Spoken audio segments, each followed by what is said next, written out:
අදත් ඔයාලා මේකතු වෙලා ඉන්නේ ස්මාර්ට් කිචන් YouTube channel එකත් එක්ක. ඉතින් මගේ වීඩියෝ හොඳයි නම් like කරන්න, comment කරන්න, share කරන්න, subscribe කරන්නත් අමතක කරන්න එපා. දිගටම අපිත් එක්ක එකතු වෙලා ඉන්න.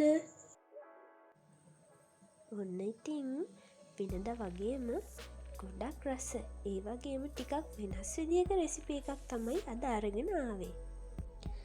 ඉතින් අපිට මේ කෑම හදාගන්න ඕනි කරනවා බිත්තර 4යි. ඒ වගේම මම මෙතන අරගෙන තියෙනවා අපේ ඩෙවල් එකට අවශ්‍ය විදිහට ලොකු ලූණු. ඒවා ටිකක් ලොකුවට කපලා තියෙනවා. ඒ වගේම කරපිංචා ටිකක් ඕනි කරනවා. ඒ වගේම තක්කාලිත් මේ වගේ ටිකක් ලොකුවට කපා ගන්න. මේ පේනවනේ අමුමිරිස් මං කපලා තියෙන හැටි. ඒවත් මම ලොකුවට තමයි කපා ගත්තේ. ඊට පස්සේ මම මෙතන සුදු ලූණු බික් 3ක් අරන් තියෙනවා පොත්ත පිටි හොඳට තලලා. සුදු ලූණු පොත්තත් එක්කම ගන්න නිසා හොඳින් හොදලා අරගන්න. ඊළඟට හොඳින් හොදලා තිබුණු බිත්තර ටික එකින් එක කඩලා අපි මේ විදිහට පිඟානකට දාගන්නවා. මේ තියෙන්නේ මේ විදිහට කඩලා දාගත්ත බිත්තර 4. දැන් මම මේකට ලුණු තේ හැඳි කාලයි ගම්මිරිස් කුඩු තේ හැඳයි දාගන්නවා.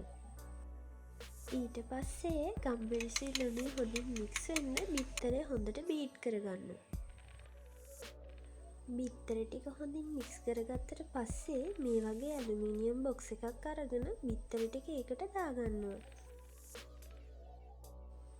ඊට පස්සේ ලන්ච් ෂීට් එකක් අරගෙන මේ විදිහට බොක්ස් එක හොඳින් වහගන්නවා.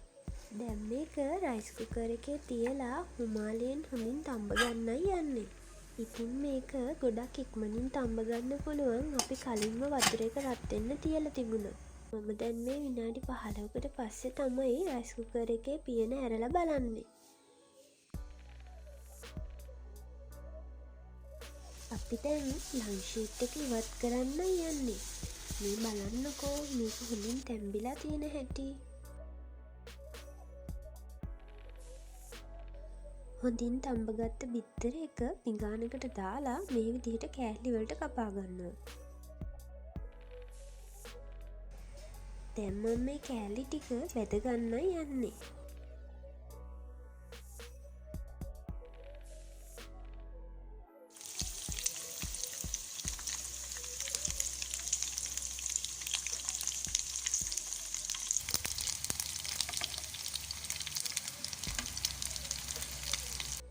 මේ විදිහට එහා මෙහා හරවමින් කෑලි වල දෙපැත්තම රන්වන් පාට වෙනකම් බෙද ගන්න ඕනි.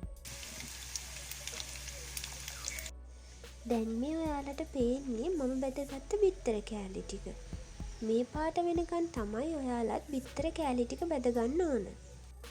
දැන් අපි ඩෙවල් එක හදන්න පටන් ගමු.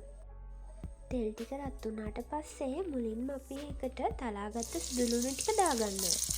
මේ විදිහට සුදු ලුණු තෙලට දාපුවාම සුදු ලුණු වල පොත්ත ඇරලා කෑලි වලට කපලා තෙලට දානට වඩා හොඳ සුවඳක් එනවා. සුදු ලුණු ටික මේ ගානට බැදුනට පස්සේ අපි කලින් කපලා තියාගත්ත ලුණු යම් මිරිස් ටික අපි මේකටම එකතු කරගන්නවා.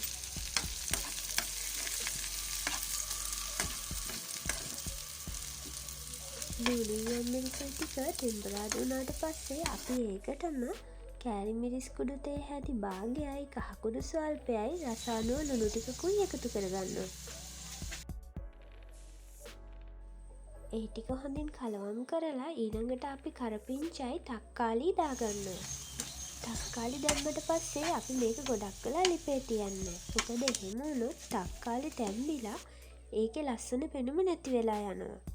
ඊළඟට අපි මේකට කලින් බදලා තියාගත්ත බිත්තර කෑලි ටිකක් දාලා හොඳින් කලවම් කරගන්නවා.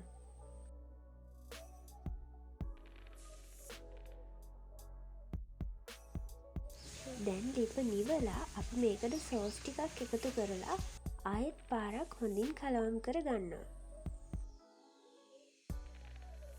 දැන් අපේ බිත්තර ඩෙවල් එක හදලා ඉවරයි. දැන් තියෙන්නේ රස බලන වෙලාව. මේක නම් ඇත්තටම සුපිරි ඩෙවල් එකක්. හැමදාම එකම විදියට බිත්තර කන්නේ නැතුව මේ වගේ වෙනස් විදියකට try කරලා බලන්න. ගෙදරට හදිසි අමුත්තෝ ආවොත් ඒගොල්ලොන්ට ස්පෙෂල් දෙයක් හදලා දෙන්න වුණොත් මේ වගේ දෙයක් හදලා බලන්න. මේ ඩෙවල් එකට චිකන් ඩෙවලුත් පරාදයි. ආයෙත් මේ වගේ අලුත්ම වීඩියෝවකින් හමුවෙනකම් අදට ගිහින් එන්න. බයි බයි.